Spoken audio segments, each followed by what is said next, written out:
Bonjour à toutes et à tous.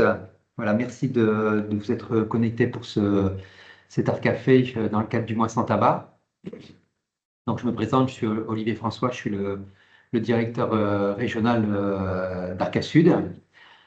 Donc, pour ceux qui ne connaîtraient pas Arca Sud, très rapidement, donc, on est un dispositif expert régional en addictologie, donc avec une mission d'appui, de conseil en addictologie auprès de tous les professionnels qui, dans leur pratique, sont en charge d'accompagnement, de soins de personnes consommant des produits psychoactifs ou présentant des conduites addictives.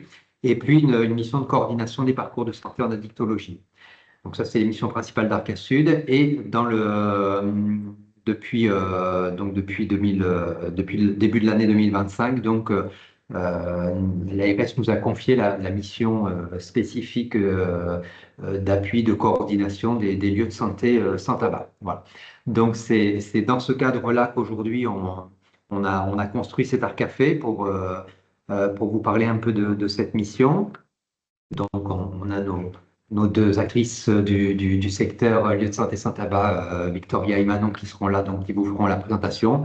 Et nous aurons derrière un témoignage pour vous présenter la démarche lieu de santé concrètement, la démarche lieu de santé sans tabac, comment elle peut se mettre en place dans un établissement. Voilà, moi je ne parlerai pas plus pour cette introduction. Je sais qu'il y a eu quelques questions qui ont été posées lors des inscriptions.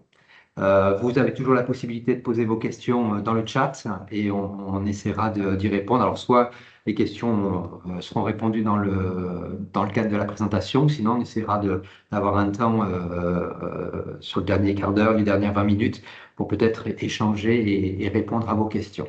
Voilà. Je laisse la place à mes collègues Victoria et Manon, donc, qui sont en charge de la mission qu'on a intitulée la mission d'appui, voilà, PACA sans tabac. Je vous laisse la main. Oui, bonjour à toutes et à tous. Je vais vous présenter brièvement du coup notre mission d'appui.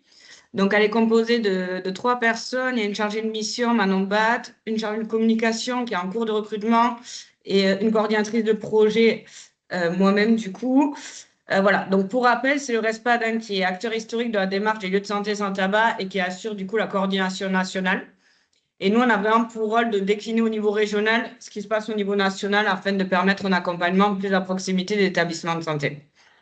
Donc, plus précisément, les missions sont de promouvoir les enjeux d'un environnement sans tabac et les dispositifs de prévention existants auprès des professionnels, accompagner les établissements de santé dans la mise en œuvre d'une politique de lieu de santé sans tabac en leur fournissant des outils adaptés, donc, ou on leur transfère les outils du RESPAD et aussi les outils que nous, on a conçus au sein de la mission d'appui, et également un soutien méthodologique, notamment par des points mensuels avec les équipes, des visites sur site, assister aux copiles, faire le lien avec l'ARS PACA, assurer des visites et diffuser pas mal d'informations à ce niveau-là et créer du lien entre les différentes structures.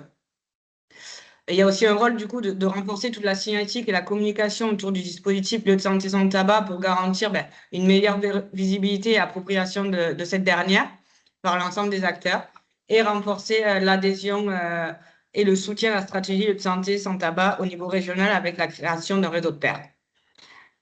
Ça, c'est voilà.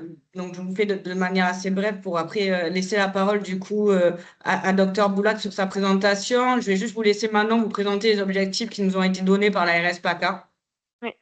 Du coup, l'ARS nous a fixé 2 priorités. Donc, premièrement, ça va être d'accompagner les 16 établissements qui ont été financés, dont 10 qui bénéficient d'un financement complet avec 0,7 de TP pour la coordination de projet et 0,3 de TP pour la prise en charge tabagique, ainsi qu'une enveloppe, du coup, comme a dit précédemment Victoria, dédiée à la signalétique. Et deuxièmement, notre objectif va être de promouvoir la démarche lieu de santé sans tabac auprès de 263 établissements de la région PACA qui ont été sélectionnés en fonction de leur activité, c'est-à-dire les établissements ayant une activité de santé mentale, ceux qui disposent d'un service gynécologique obstétrique, les établissements spécialisés aussi en cancérologie, ainsi que tous les établissements dotés d'un pôle universitaire. Voilà. Ça, c'est nos objectifs. Et mais maintenant, je donne la parole à David Boulat. Bonjour et merci du coup à Arcal Sud d'avoir organisé ce webinaire. Donc je vais me présenter. Donc je suis le professeur David Boulat, je suis professeur de chirurgie thoracique à l'hôpital Nord de Marseille. Et donc petit à petit, depuis quelques années, donc j'ai développé en plus de la chirurgie thoracique, donc notamment les cancers du poumon, qui sont donc on opère les cancers du poumon de stade précoce. Donc j'ai développé un programme de dépistage de cancer du poumon et puis petit à petit je me suis intéressé au sevrage tabagique des patients que je voyais pour les inclure dans des programmes de dépistage de cancer du poumon. Et en fait, quand on fait du sevrage tabagique sans être tabacologue, on cherche des outils. Donc j'ai rencontré le RESPAD qui fait les formations RPIB, donc repérage précoce intervention brève en tabacologie. Et petit à petit, en tâchant, enfin en voulant donc globalement initier un programme de prévention et dépistage des maladies liées au tabac, donc cancer du poumon, dépistage des cancers du poumon, sevrage tabagique, et puis aussi à regarder les facteurs de risque des maladies cardiovasculaires, respiratoires, BPCO, etc. Donc en discutant avec l'ARS nous a plutôt proposé de participer, enfin de monter un programme lieu de santé sans tabac. Et donc c'est dans ce contexte que du coup on a initié à l'Licence publique Hôpital de Marseille le programme lieu de santé sans tabac, donc depuis 2023. Alors je vais simplement vous partager mes diapos parce que ce sera mieux. Donc du coup là je vais faire un peu l'historique, le narratif du déploiement du programme lieu de santé sans tabac donc à la Licence publique Hôpital de Marseille depuis 2023. Et voir comment ça s'intègre dans l'activité du service et dans les programmes de santé, de prévention de l'APHM. Donc l'APHM, il y a 4 hôpitaux. Donc, historiquement, on a commencé les lieux de santé sans tabac à l'hôpital Nord en 2023 et là on est en train de rattraper ce décalage de phase d'1 an avec donc les 3 autres hôpitaux, les 3 autres sites hospitaliers, c'est-à-dire la Timone, l'hôpital Conception et les hôpitaux sud. Donc je rappelle simplement que les lieux de santé sans tabac sont des programmes qui permettent d'obtenir une labellisation d'un hôpital ou d'un groupe d'hôpitaux par la mise en place de 8 normes, qu'on va détailler tout à l'heure, et qui aboutit à l'absence complète de consommation de tabac donc dans l'hôpital, mais également dans l'enceinte de l'hôpital, c'est-à-dire ce qui inclut tous les jardins, les lieux extérieurs. Donc ça, c'est des programmes qui se mettent en place de manière progressive, mais de manière systématique, avec une méthodologie qui a été éprouvée, qui est mise en place dans plus de 1000 hôpitaux en France maintenant, et qui intéresse l'ensemble des usagers et du personnel, c'est-à-dire médical, paramédical, soignants, non soignants, et également toutes les personnes qui viennent à l'hôpital, les accompagnants, le personnel qui travaille à l'hôpital, les patients bien évidemment, mais aussi tous les prestataires qu'il peut y avoir à la cafétéria, les ambulanciers, etc. Donc ça fait partie, les programmes de santé sans tabac, des priorités donc nationales et régionales, donc du programme de lutte national de lutte contre le tabac, et du programme régional de lutte contre le tabac et les addictions. Et donc il y a un financement, donc ça c'est important, si vous souhaitez porter le programme de santé sans tabac dans votre établissement, qui est quasiment une obligation maintenant, il va falloir vous rapprocher donc d'Arca Sud et puis de l'ARS pour avoir un financement et pouvoir planifier votre programme. Donc on avait initialement une dotation, on a actuellement une dotation d'amorçage pour tout l'APHM, donc de novembre 2024 à janvier 2026, et donc il y a un enjeu de pérennisation de ces programmes, puisqu'en fait on a des coordinateurs ou des coordinatrices qui sont financés pendant quelques mois, et puis après tout s'arrête, et donc c'est aux hôpitaux de trouver les moyens de financement pour continuer ces programmes qui sont des programmes très structurants et très importants. Donc il y a quand même un vrai sujet autour du financement de ces programmes et de leur pérennité, c'est-à-dire qu'on peut faire beaucoup d'efforts au début avec du personnel dédié, puis après quand il n'y a plus de personnel dédié, il y a des phases de transition qui peuvent ne pas être évidentes, il y a un risque. La stratégie, donc ça s'articule autour de 3 axes, donc j'ai déjà un peu évoqué, donc c'est-à-dire que le but c'est d'améliorer déjà la santé des patients fumeurs, donc on sait que le tabac ça fait 75 000 décès par an, c'est responsable de dépenses de santé de plusieurs dizaines de milliards d'euros par an, donc sans commune mesure avec ce que peut rapporter le tabac sous forme de taxe, donc je rappelle, le coût sociétal du tabac c'est autour de c'est plus de 170 milliards d'euros et ça rapporte autour de 20 milliards d'euros sous forme de taxe, donc vraiment c'est un déficit abyssal abyssale pour la société française. Donc, quand on parle dans la stratégie des lieux de santé sans tabac, c'est donc améliorer la santé du fumeur, donc réduire les durées d'hospitalisation, les complications, la consommation de soins, éviter que les patients reviennent pour des complications post-opératoires, par exemple, qu'ils reviennent pour des événements cardiovasculaires, des cancers, etc., après être passés à l'hôpital. Donc ça s'articule autour de l'évaluation systématique du statut tabagique. Donc l'idée, c'est de mettre en place l'évaluation du statut tabagique comme un peu une constante. C'est comme prendre la température ou prendre la fréquence cardiaque ou la pression artérielle des patients qui sont hospitalisés. Eh bien, en fait, on va le faire pour tous les patients qui viennent à l'hôpital, sans distinction. On va initier systématiquement un sevrage tabagique, c'est-à-dire une fois qu'on a identifié, après avoir posé la question, vous arrive-t-il de fumer, et d'avoir donc recueilli le statut fumeur de la personne. Si la personne répond oui, on va initier de manière systématique une action de sevrage tabagique, une intervention brève. Donc c'est pas nécessaire d'être tabacologue ni addictologue, mais justement c'est une compétence qu'on peut acquérir et qui va intéresser le personnel médical et paramédical. Et donc, cette compétence, il y a un moyen de l'acquérir, c'est d'être capable de faire un RPIB, c'est un repérage précoce, intervention brève en tabacologie, qui nécessite une journée de formation et donc qui fait partie des financements. Ces formations font partie, c'est des formations Calliope qui font partie des financements de l'ARS et des programmes de santé sans tabac. Donc, ça va impliquer tous les personnels de l'hôpital. Donc, par le moyen de la formation et de l'acquisition des compétences, donc ça c'est le RPIB, mais aussi par la mise à disposition d'aides au sevrage tabagique dédiées pour le personnel. C'est-à-dire, par exemple, il va y avoir la mise à disposition de dotation de substituts tabagiques par la pharmacie centrale si jamais le personnel, comme il va plus pouvoir fumer dans l'hôpital, l'idée c'est qu'il ne soit pas en manque de nicotine, et ben, s'il est en phase de substitution nicotinique, il va aller, il va avoir son ordonnance, il va aller à la pharmacie chercher son patch, ses gommes, etc. pour la phase de sevrage. Mais si un jour il l'a oublié, s'il n'a pas à disposition, il sait qu'au lieu d'aller fumer une cigarette, il va pouvoir aller à la pharmacie ou dans un service chercher de la nicotine pour pas être en manque. Et ensuite, l'idée, c'est d'organiser des espaces, les espaces des établissements de santé. C'est-à-dire, le but, c'est la promotion de la santé, c'est d'ailleurs de mettre à disposition un lieu de travail sain. On n'est pas exposé au tabagisme passif, par exemple, puisque le tabagisme passif, c'est extrêmement cancérigène. Donc, le but, c'est de pas, quand on vient travailler, il n'y a pas de mégots partout, il n'y a pas de personnes qui fument sur le campus et surtout pas à l'entrée de l'hôpital. Voilà. On va empêcher l'exposition à la fumée de tabac et ça s'adresse à l'ensemble des usagers et du personnel de l'hôpital. Donc les 8 normes qui vont représenter chacun des espèces de tâches à accomplir, qui vont permettre d'avoir la labellisation donc, au début bronze, puis après argent, puis après or. Donc ça s'articule autour de 8 normes qui sont toutes très importantes. Et donc, il s'agit de déployer de manière systématique. Et donc, la première norme, c'est la gouvernance et l'engagement de l'hôpital dans le programme lieu de santé sans tabac.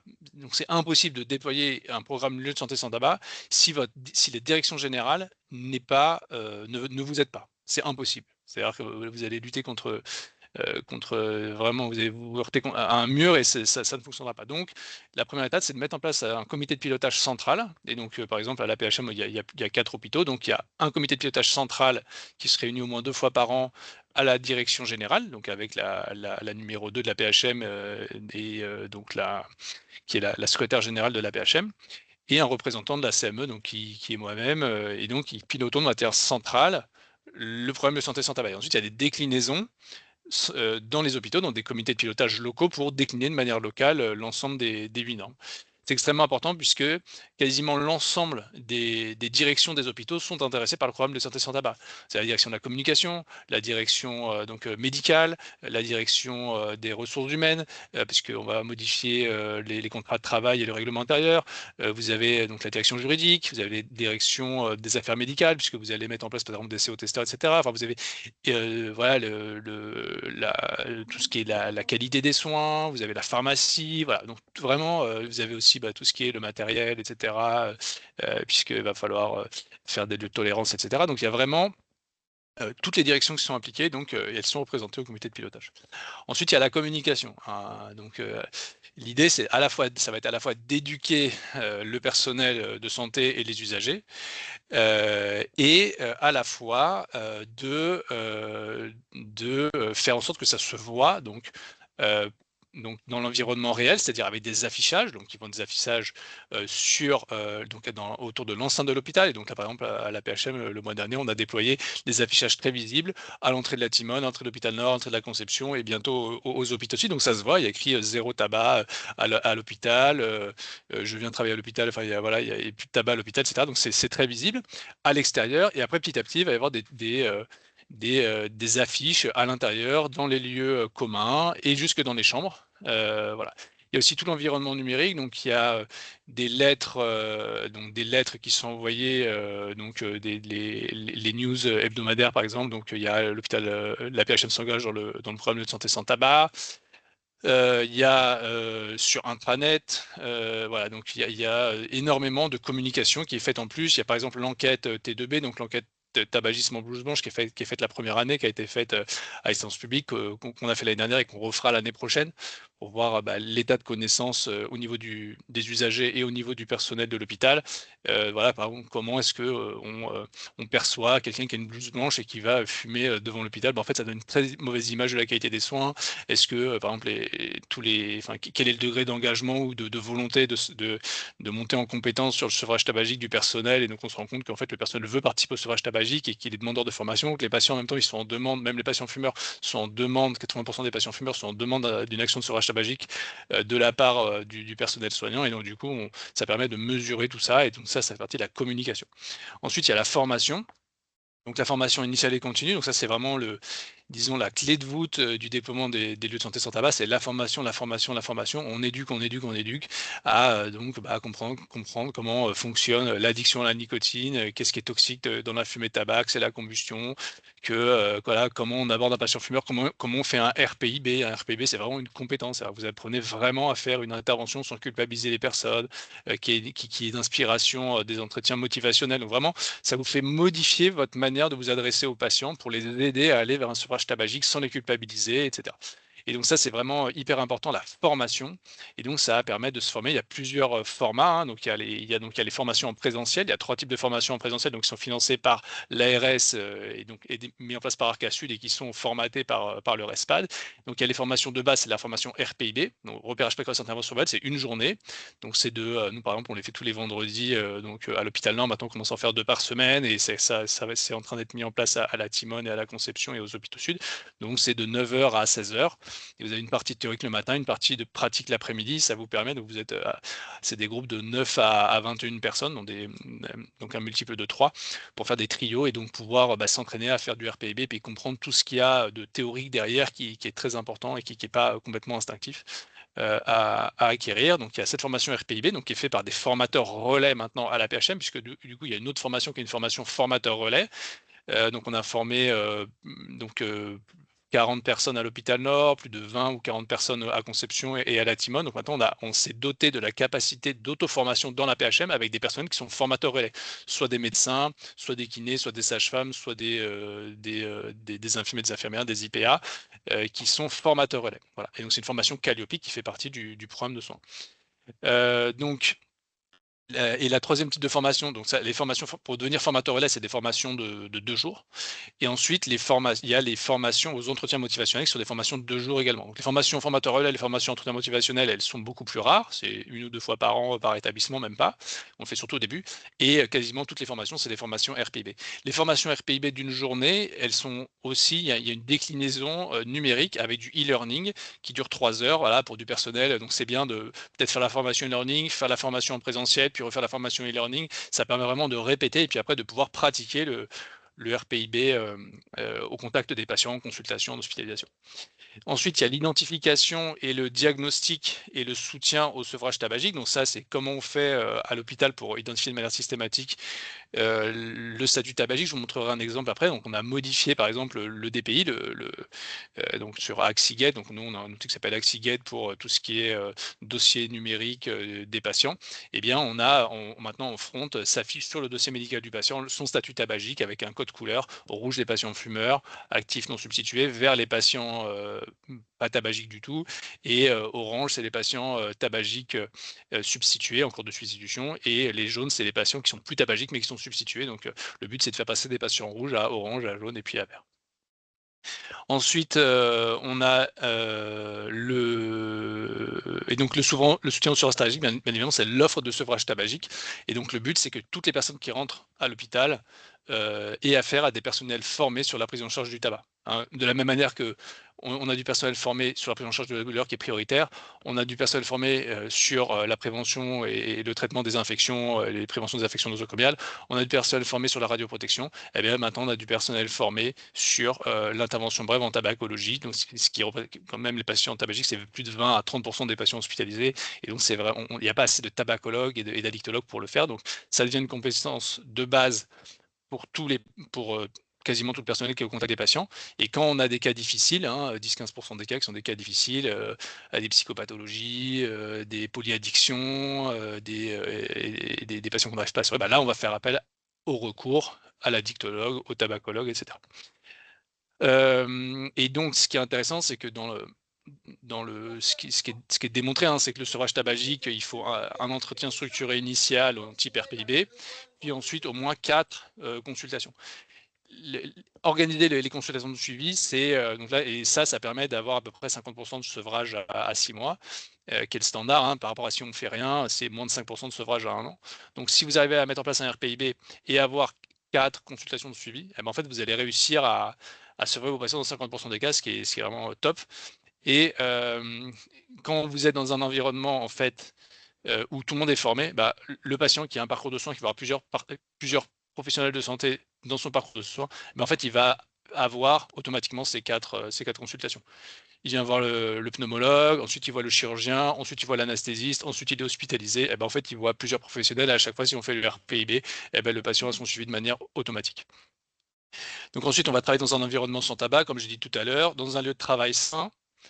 On va s'engager dans la communauté, donc c'est typiquement ce qu'on fait aujourd'hui, c'est-à-dire qu'on participe au savoir-faire, au faire savoir, etc. Et ensuite, il y a la surveillance et l'évaluation. Donc en fait, on s'auto-évalue pour déjà pouvoir prétendre à avoir. Donc on regarde en fait dans chaque norme, en fait il y a des critères et le but c'est d'atteindre ces critères. Il y a des critères obligatoires pour pouvoir avoir la labellisation agent. Et en fait, c'est un processus d'amélioration continue de la qualité avec de l'évaluation, etc., une planification qui permet. Voilà. Donc nous, par exemple, on a 4 marqueurs à la PHM. On a le taux d'évaluation de statut tabagique, donc on peut faire des extractions sur le système informatique pour savoir par rapport au nombre de séjours, quel est le nombre de séjours pour lequel il y a au moins une évaluation du tabagisme. Puis à terme, on pourra regarder l'évolution du statut tabagique. On a le nombre de personnels formés. On a la prescription de nicotine, on a la consommation de nicotine, et on a la prescription de nicotine, la consommation de nicotine et la nicotine qui est prescrite et attribuée.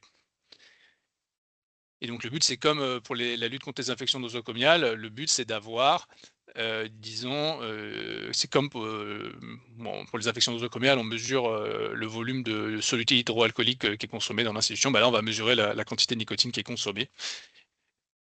Voilà.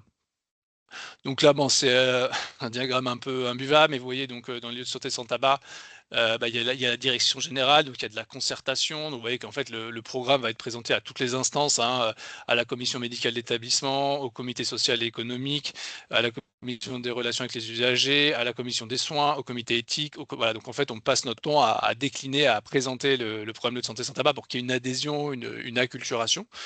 Donc au bout d'un moment, au bout d'un an ou deux, je pense que tout le monde a entendu parler du programme de santé sans tabac. Il y a un comité de pilotage, donc ça c'est les comités de pilotage, je vous ai dit qu'il y a un central et un par établissement. Il y a des chefs de projet et il y a une déclinaison donc par établissement et par CME local.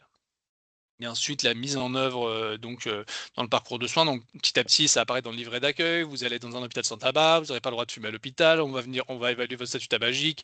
On va faire une intervention brève pour évaluer votre statut tabagique et vous proposer une substitution nicotinique. Et bien souvent, qui est programmée en amont. C'est-à-dire qu'on voit les patients, nous, par exemple, en consultation de chirurgie thoracique avant que le patient soit hospitalisé pour une opération. Bien évidemment, dans notre parcours de soins, quand on fait de la réhabilitation améliorée après chirurgie, la substitution, le sevrage sevrage tabagique fait partie de la qualité des soins et du programme de soins préopératoires, de la même manière pour, je sais pas, les femmes enceintes avant un accouchement qui sont prises en charge, pour la chirurgie bariatrique, toutes les chirurgies planifiées, tous les actes planifiés, toutes les hospitalisations planifiées.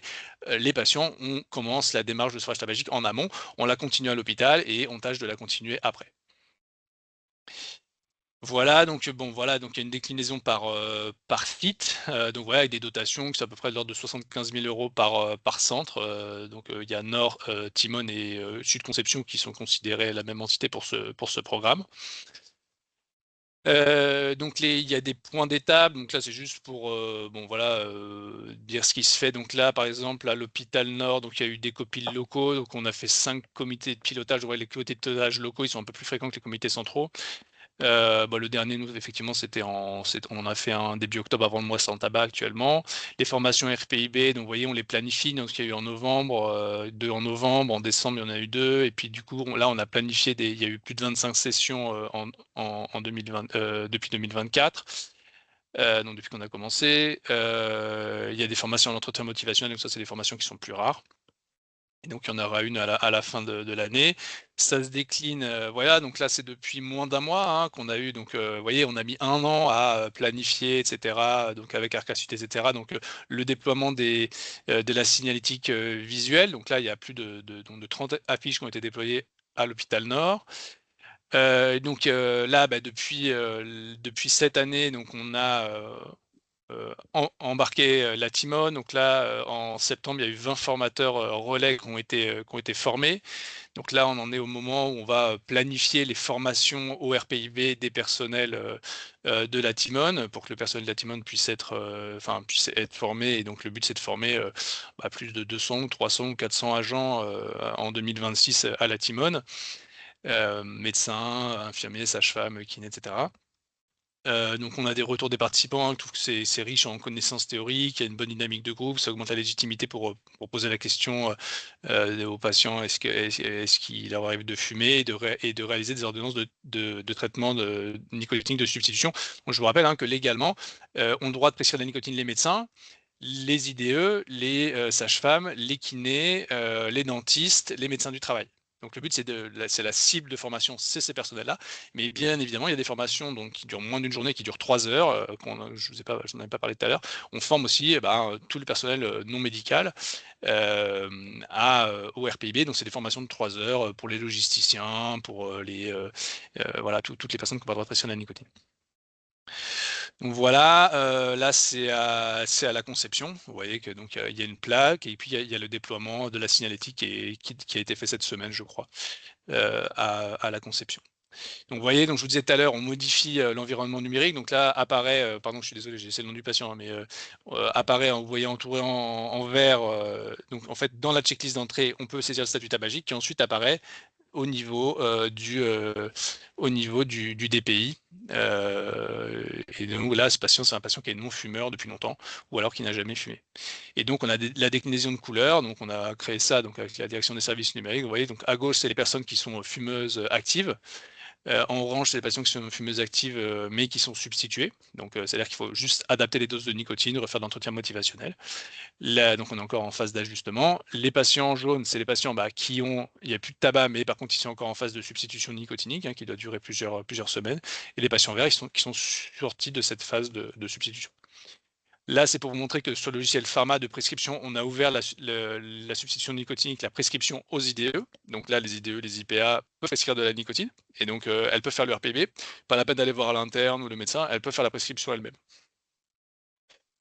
Les indicateurs lieux de santé sans tabac, donc comme je vous dis tout à l'heure, on a l'évaluation du statut tabagique. Donc vous voyez, on a créé le statut tabagique dans le DPI en mars, et donc il y a une augmentation exponentielle au début, puis là on voit qu'il y a un plateau donc depuis cet été. Donc là le but, il y a eu plus de 2500 évaluations de statut tabagique donc par mois maintenant. Donc on a 2500 évaluations de statut tabagique, mais c'est pas énorme par rapport au nombre d'hospitalisations et de consultations. Donc le but, ça va être donc là par la formation, d'aller former. Voilà. Donc là par exemple dans le cas du mois sans tabac, on a fait un challenge de quel est le service ou quel est l'hôpital ou voilà, qui évalue le plus les statuts tabagiques par rapport au nombre de séjours d'hospitalisation. Et donc là, on va évaluer les 15 premiers jours, on aura la réponse mercredi prochain et on va refaire 15 jours après avoir diffusé ces résultats, donc par unité fonctionnelle, par service, par hôpital. Et au niveau de la PHM globale, le but, c'est d'évaluer ce qu'on fait et puis de s'améliorer, bien évidemment. Il y a le nombre des formations. Donc là, c'est les formations sur Nord. Donc, parce que donc, du coup, on a formé les formateurs relais de la Timone et de conception que là, depuis quelques semaines. Donc, du coup, les formations RPIB ont été faites principalement à Nord. Mais vous voyez, on a formé plus de 200 personnels depuis donc médical et non médical et paramédical. Voilà, donc vous voyez, en 2024, on avait fait 2 sessions formateurs relais, 10 sessions RPIB, 121 personnels formés au RPIB. Et en 2025, on avait fait 11 sessions RPIB, 115 personnels, donc là c'était jusqu'à 1er octobre, donc il y en aura un peu plus. 115 personnels soignants formés, 35 agents de plateforme logistique, les diététiciennes. Et bien évidemment, le but c'est de faire x4 en embarquant tous les hôpitaux. Et là, comme les formateurs relais ont été formés, on va pouvoir initier les formations. Ensuite, on regarde la consommation de substituts nicotiniques. Donc, quand on regarde la consommation de substituts nicotiniques, donc on regarde la période de janvier à mai, donc entre 2024 et 2025, donc les 5 premiers mois de l'année. On voit par exemple dans les endroits où il y a de la formation, à Nord, par exemple, il y a une augmentation entre les 2 années. Et il y a une augmentation de plus de 30% de la substitution nicotinique, voilà, entre par exemple, le nombre de pages de nicotine prescrits, vous voyez qu'il a augmenté de 31% entre janvier-septembre 2024 et janvier-septembre 2025. Donc ça, c'est des marqueurs importants parce que ça nous permet de quantifier réellement l'action qui est en cours. Et le but, c'est de monter bien évidemment le plus haut possible pour qu'il n'y ait plus de personnes. On veut qu'il n'y ait plus de fumeurs à l'hôpital et on veut que les personnes soient confortables, qu'elles arrêtent de fumer facilement, c'est-à-dire en étant substituées sans être en manque de nicotine. Là, c'est pour vous montrer les résultats en termes de sevrage tabagique. Donc, on a eu la chance d'avoir un financement de l'ARS lors du mois sans tabac 2023, donc novembre 2023, pour faire une année de consultation, prévention, dépistage des maladies liées au tabac. On a recruté 300 patients, on a fait 1200 consultations, plus de la moitié des consultations avec des IDE et des IPA, avec la moitié de téléconsultations. Et vous voyez qu'en mettant juste en place le RPIB sans être tabacologue, dans un service de chirurgie thoracique, vous voyez qu'on a obtenu un taux de sevrage de tabac de 50% à 4 mois. Et donc, vous voyez qu'on peut tout à fait avoir des chiffres remarquables qui correspondent aux meilleurs standards de la littérature sans être tabacologue et juste en se formant une journée. Voilà, donc c'est vraiment très, très encourageant et très satisfaisant de voir qu'on peut vraiment améliorer ses compétences rien qu'en se formant au RPIB. Et le cadre institutionnel pour se former, c'est le lieu de santé sans tabac. Voilà, donc ça fait faire des trucs rigolos. Donc par exemple, j'ai été sollicité par les urologues pour faire un petit article pour présenter ce qu'était le RPIB dans un journal pour les infirmières d'urologie. Mais ça peut tout à fait se décliner pour toutes les spécialités où il y a des maladies liées au tabac, c'est-à-dire globalement toutes les spécialités en médecine quasiment, puisque toutes les spécialités sont touchées, que ce soit toutes les spécialités oncologiques, toutes les spécialités d'organes. Voilà, donc il y a toute l'oncologie, le cardiovasculaire, la pneumologie bien évidemment, mais aussi tout ce qui est orthopédie, la santé mentale, la pédiatrie avec les parents qui fument, les retards de croissance, etc., la gynéco-obstétrique, vraiment tout, ça intéresse tout le monde. Et donc, en fait, ça, c'est quelque chose qui est très transversal. Donc, voilà, on peut faire du RPIB dans toutes les spécialités et en interdisciplinaire.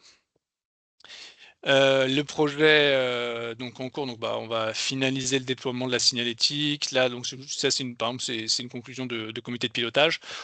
On va avoir une page intranet dédiée pour que chaque service puisse aller voir ses performances et ses critères d'évaluation en termes d'évaluation de statut tabagique, prescription de nicotine, formation, etc. Donc on va essayer de faire une place centrale pour que chacun puisse voir, en fait, va faire des efforts, mais en même temps va avoir un retour sur ses efforts pour pouvoir s'automotiver.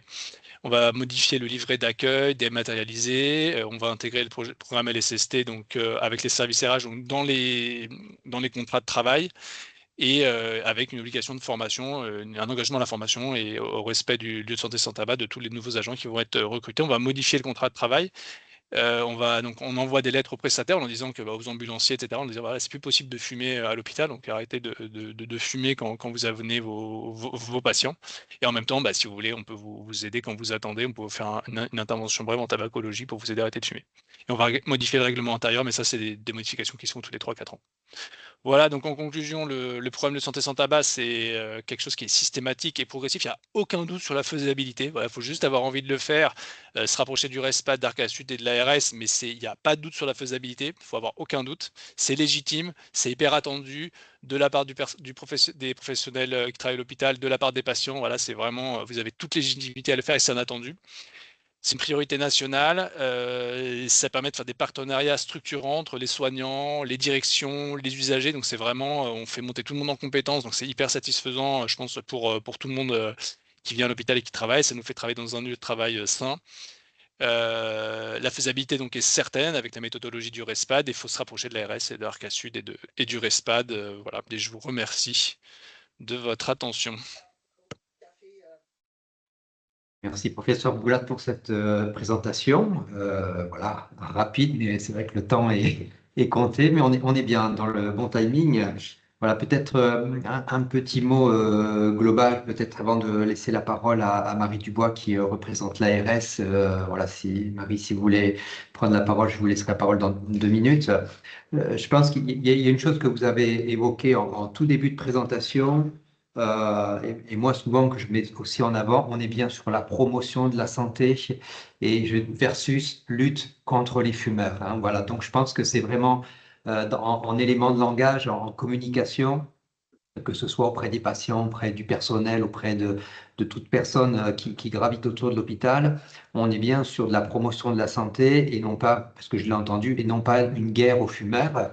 Enfin, quand on travaille en addictologie, on est sur cette base de la liberté, la personne doit faire un choix et voilà, on n'a rien contre la liberté si la personne veut fumer, mais on est bien donc dans un message plutôt de la promotion de la santé et toute la démarche est fondée là-dessus, dans cette communication plutôt bienveillante, j'ai aimé votre propos de dire, voilà, on va inviter les personnes à se feuvrer au niveau du tabac, mais vous avez exprimé le mot de confort, dans le confort, c'est-à-dire dans quelque chose qui soit acceptable et satisfaisant pour la personne, et c'est vraiment quelque chose qui est important. Donc voilà, au-delà de tout ce qui a été mis en place, je pense que moi je voulais mettre ce chapeau global sur le côté, on est là pour l'intérêt des personnes, qui est pour l'amélioration de la qualité de vie des personnes qui présentent cette conduite addictive et dont on sait que voilà, c'est quand même assez compliqué de pouvoir arrêter et d'arrêter durablement.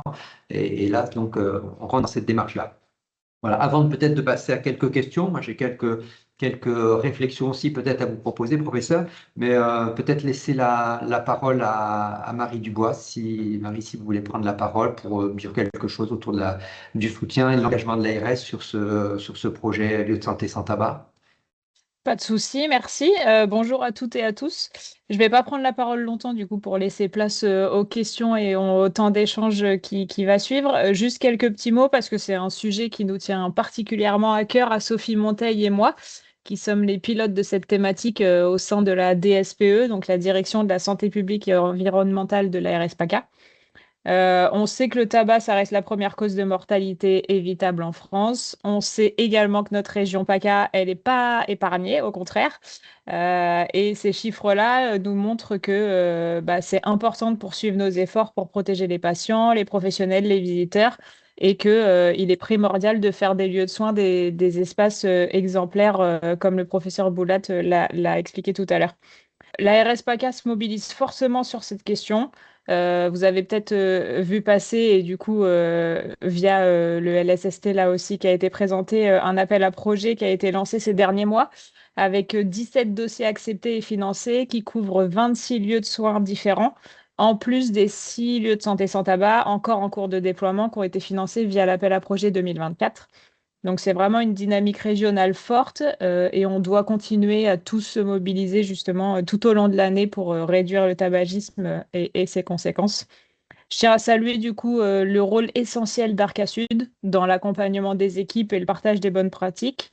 et du coup aussi celui du CRESPACA, puisque c'était l'occasion du mois sans tabac, donc CRESPACA qui est la structure ambassadrice du mois sans tabac dans d'autres régions. Dernière petite phrase, on sait très bien que ce combat, il peut pas se mener seul, que c'est ensemble qu'on peut réellement œuvrer pour la santé publique et faire reculer le tabagisme.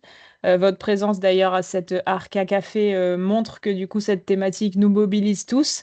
Donc merci pour votre engagement et on continue ensemble par rapport à ça. Merci pour ces encouragements aussi. Là, voilà, on a Manon et Victoria qui sont là, c'est elles les mains qui sont C'est à vrai. l'œuvre. Voilà. Et c'est vrai que la mission était importante puisque voilà, elles ont démarré en janvier. Et donc là, on a déjà un recul sur 10 mois d'activité. Vraiment, voilà, ça a représenté beaucoup voilà, de prise de contact, d'échange. Et là, c'est en train de vraiment bien prendre forme. Voilà pour les quelques questions qui sont arrivées aux remarques que moi j'aimerais soulever. Juste, professeur Boulat, vous avez évoqué une chose, c'est-à-dire que quand on fait RPIB plus 4 consultations, vous avez évoqué que dans 50% des cas, il y avait une efficacité. Voilà. Et la question, c'était d'où vous tenez cette source? Est-ce qu'il y a une source officielle, quelque chose qui pourrait être communiqué Oui, c'est une méta-analyse de la littérature, donc c'est vraiment le plus haut niveau de preuve qu'on peut imaginer. Donc vraiment, voilà, il y a quatre interventions. Donc c'est vraiment une intervention d'au moins 10 minutes. La première, on va évaluer la dépendance à la nicotine de la personne, faire un moment éducationnel, identifier les moments à risque et mettre en place une substitution nicotinique. Et ensuite, il faut faire au moins 3 consultations de suivi, si possible en présentiel. Et ça donne les meilleurs. Donc en fait, on arrive à autour de 50% de sevrage à 6 mois. Et on a démontré qu'on est capable de le reproduire sans être tabacologue. Bien évidemment, il y a les 50% qui restent. Nous, ce qu'on dit aux patients, c'est qu'il faut entre 2 et 3 essais en moyenne, ce qu'on sait de la littérature, il faut entre 2 ou 3 essais pour réussir à arrêter de fumer. Donc, l'avantage des parcours de soins hospitaliers qui nous caractérise un peu, c'est que ce sont des patients qui reviennent à l'hôpital quasiment une fois par an au minimum. Et donc, on peut refaire le point à chaque fois. Et c'est pas rare de voir des patients chez qui on a planté la graine une première fois, ils n'étaient pas prêts, ils ont essayé un petit peu, c'était un peu brinque-ballant, etc. Et puis finalement, là, 1 an après, 2 ans après, ils reviennent, ils sont beaucoup plus motivés, ils sont prêts et ça fonctionne. Donc c'est vraiment voilà, des fois on peut mettre 1 an, 2 ans, 3 ans, des fois même plus à obtenir un sevrage tabagique. Faut pas s'épuiser, faut se laisser le temps, surtout pas culpabiliser les personnes et toujours dans une démarche positive et confortable. Et en faisant énormément d'éducation, en déculpabilisant les gens, ça marche vraiment super bien, c'est très agréable de le faire, ça peut se démédicaliser. Voilà, donc c'est vraiment top. Donc moi j'invite tout le monde à se former et à créer des plateformes de formation dans le cas des lieux de santé sans tabac, puisque ça fonctionne très bien. Il y a rien à prouver, hein, c'est juste reproduire ce qui est fait ailleurs, hein. Il y a rien à démontrer, hein, c'est bien démontré, hein, Il y avait justement une question sur la formation, de dire que ben, des fois c'est peut-être un peu compliqué sur les établissements, parce que vous avez pris l'engagement de développer vraiment intensivement, on va dire, la formation, puisqu'on voit finalement que dans ce côté de la pérennisation du projet et dans l'autonomie de l'établissement, c'est de former en interne, c'est d'arriver à avoir un maximum de professionnels sensibilisés et formés. Est-ce qu'il y a des leviers? Est-ce que vous avez identifié des leviers qui pourraient favoriser cette politique de formation en interne?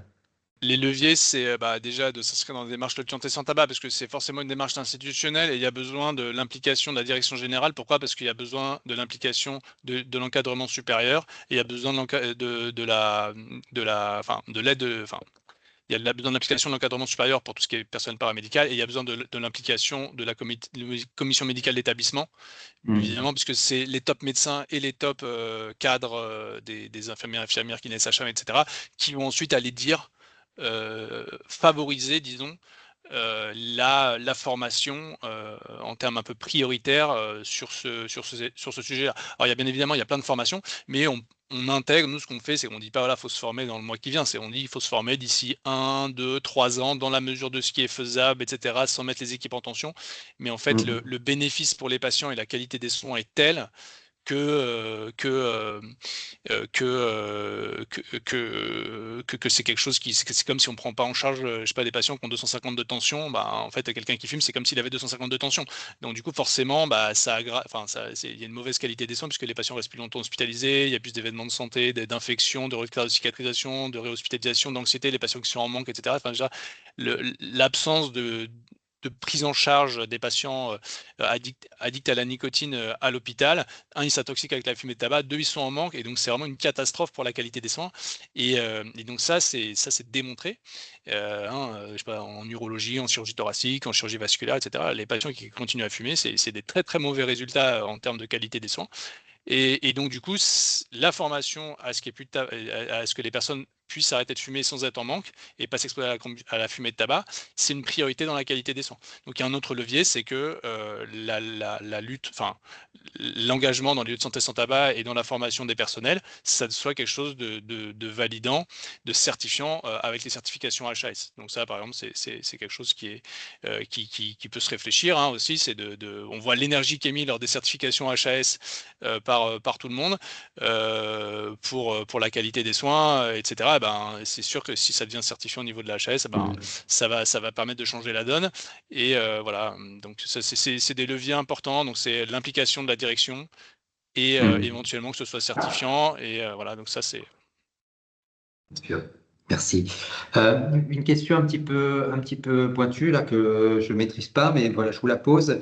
La prescription de TSN, puisqu'on fait Elsa, on fait référence aux équipes de liaison, etc. Donc, est-ce que les prescriptions TSN peuvent se faire sur ordonnance Bisone? Alors, je ne sais pas de quoi. Bien sûr, oui. Ouais. Les ordonnances Bisone, c'est des ordonnances qui ont une partie 100%, ALD 100% et une partie pas 100%. Oui, donc quand c'est pris en charge à 100%, par exemple, par un patient qui a une insuffisance cardiaque, une coronaropathie, une maladie liée au tabac, donc une BPCO, un cancer du poumon, un cancer ORL, un cancer de la vessie, toutes les maladies liées au tabac, donc vraiment toutes les maladies athéromateuses, tous les cancers, quasiment les 17 cancers liés au tabac, donc quasiment tous les cancers solides, et la BPCO, les retards de croissance in utero, les retards de cicatrisation, les pseudarthroses, la DMLA aussi, qui est liée au tabac, les maladies neurodégénératives également, s'ils sont pris en charge à 100%, ça peut s'inclure dedans. Les patients qui ne sont pas pris en charge à 100%, il faut le mettre dans la zone du bas, et ça, c'est pris en charge à 65% par la sécurité sociale, et le reste est pris par la mutuelle. Merci. Une question également sur alors c'est plus une demande de prise d'avis, voilà. Quelle est votre position sur le vapotage des patients à l'hôpital ou dans l'hôpital? Ouais, c'est marqué dans l'hôpital. Oui, donc dans l'hôpital, il y a la loi qui fait foi. Donc déjà, il faut bien distinguer le tabagisme et le vapotage. Le tabagisme, ce qui est dangereux, c'est la combustion de la plante de tabac. C'est de chauffer la plante de tabac à plus de 400 degrés, disons, qui va générer les goudrons, produits cancérigènes, le monoxyde de carbone, les produits pro-inflammatoires, etc. Donc bien évidemment, le tabac, c'est interdit et bien évidemment, et on fait en sorte que les personnes ne soient pas exposées en faisant une substitution nicotinique. Souvent, les personnes qui vapotent, donc dans le vapotage, il n'y a pas de tabac, il n'y a pas de combustion. Donc là, déjà, en termes de risque, il y a quasiment zéro risque. Il y a à peu près 3 molécules dans la vape, donc c'est plus ou moins de la nicotine. Et il n'y a aucune molécule cancérigène avérée. Voilà. Donc ce qui est dans la loi, donc autant le tabac c'est pas possible, autant la vape. C'est différent, on sait qu'il y a la moitié des personnes qui arrêtent de fumer en utilisant la vape. La vape n'est pas un médicament, donc si on utilise la vape, il faut s'assurer déjà que le patient ne se mette pas en danger. Donc il y a un marquage CE ou une norme AFNOR, donc ça c'est la première chose pour pas qu'ils soient en danger. Deuxièmement, s'ils souhaitent utiliser la vape, même le personnel ou les patients, il faut que ce soit donc dans des lieux qui ne sont pas des lieux communs de circulation. Il faut que l'odeur soit pas très forte et que la fumée soit pas trop visible, que ce soit idéalement dans un lieu où on peut ouvrir la fenêtre et que ça embête pas les personnes qui soient autour. Voilà, c'est ce qu'on recommande. Ensuite, quand vous aurez fait la formation RPIB, vous allez pouvoir aller voir ces personnes et éventuellement leur demander si elles sont d'accord, leur demander déjà s'il reste du tabac, parce que souvent on peut associer vape et tabac, donc voilà. Et il faut savoir que c'est le fait d'inhaler la nicotine.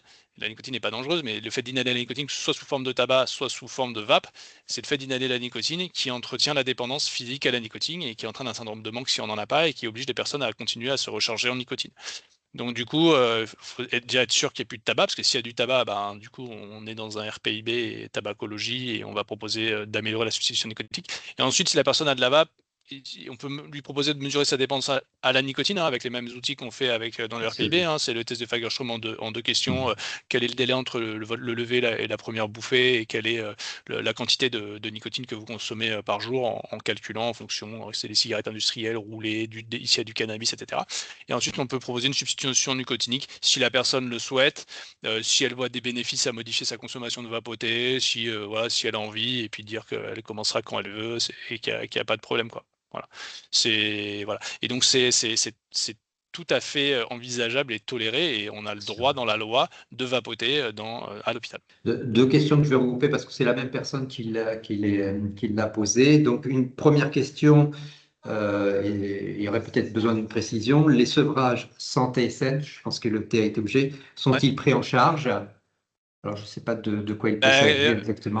Donc, je pense que j'imagine le laser, l'hypnose et compagnie, ou la vape sans nicotine. Oui, voilà. Non, puisque, en tout cas, alors autant la vape avec de la nicotine, il y a des preuves qui démontrent que c'est aussi efficace, voire quasiment plus efficace parfois que la substitution nicotinique pour le sevrage tabagique.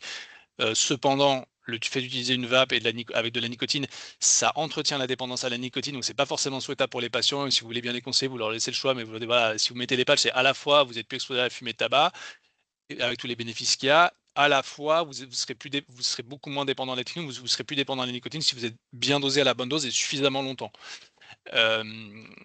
Voilà, donc par contre, tout ce qui est laser, hypnose, en fait, il y a zéro preuve. Ça peut fonctionner éventuellement chez des personnes qui sont très peu dépendants à la nicotine. Mais nous, l'expérience qu'on a, c'est-à-dire que quelqu'un qui a une dépendance à la nicotine, c'est 80-90% des fumeurs qui a une vraie dépendance à la nicotine, qui s'arrête de fumer d'un coup, avec une autre méthode ou quoi, il risque de se mettre en syndrome de manque, donc il va prendre du poids, il va être énervé, il risque de ne pas y arriver, il risque de compenser avec de l'alcool et d'autres conduites à risque. Donc vraiment, l'idée, c'est de les substituer en nicotine au moins pendant quelques mois pour qu'ils soient vraiment détendus et qu'ils n'aient pas de syndrome de manque, quoi. Voilà. Et il y avait une deuxième question, alors pareil, peut-être à préciser, l'emphysème est-il pris en charge à 100%? Alors, c'est pas l'emphysème en soi, c'est l'insuffisance respiratoire qui peut compliquer un emphysème ou une BPCO. Ouais. Ok.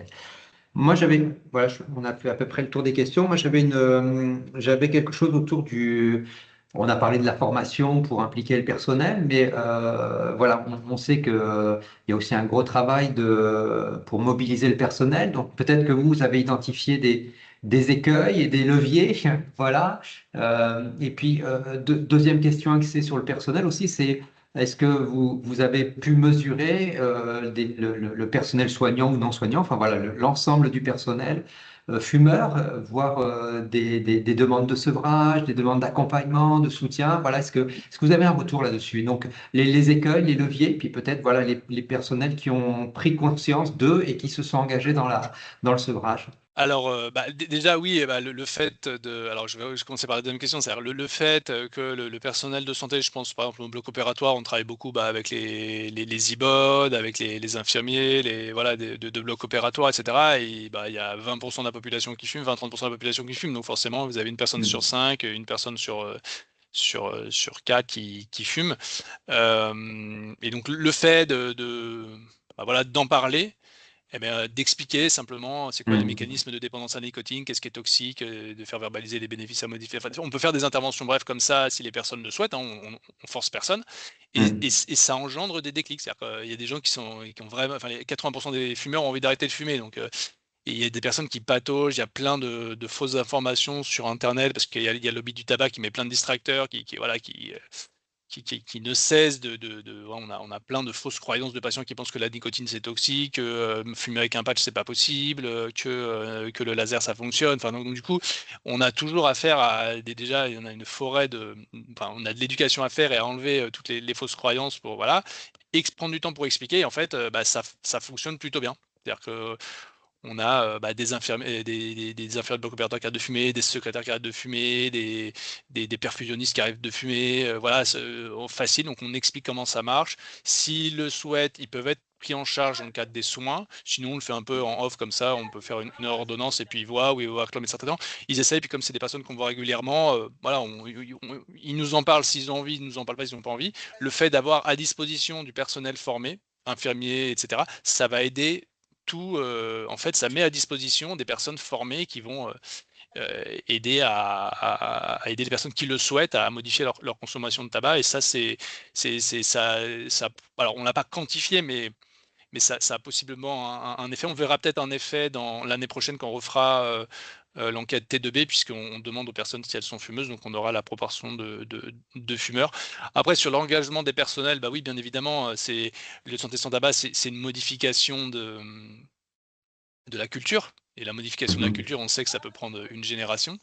Alors, c'est comme tout, hein, c'est comme les vaccins. Vous avez un tiers qui a tout de suite capté l'intérêt et trouve que c'est génial. Vous avez un tiers, on va leur dire, bah voilà, on vise 100% de formation. On ne dit pas que c'est obligatoire. Les formations, c'est pas obligatoire, mais on vous incite très fortement à vous former. Donc, vous avez 30%, on a 60-70% des personnes qui vont accepter de se former. Puis vous en aurez toujours 30%, 20%, 10% qui sont difficiles à atteindre. Mais déjà, avec 20% d'efforts, vous avez 80% des personnes formées. Et puis, du coup, je pense que c'est suffisant pour avoir un vrai impact sur la qualité des soins, la qualité de vie au travail, etc.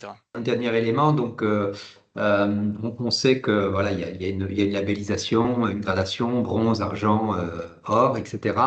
On sait qu'il y a enfin voilà, c'est pas une labellisation à vie, hein, donc il y a des évaluations régulières et on peut perdre un label si effectivement il y avait des retours en arrière, etc. Et donc là, j'ai une question. La PHM va briguer pour ces 4 établissements le label argent dans le cadre de la session 2026, point d'interrogation. Oui, bah, même au début, hein, on vise l'or, hein, même dans 2-3 ans. Donc c'est sûr qu'il faut mieux viser 20 sur 20 et arriver à 16 sur 20 que viser 10 sur 20. Et voilà. Donc on met vraiment énormément d'énergie pour y arriver.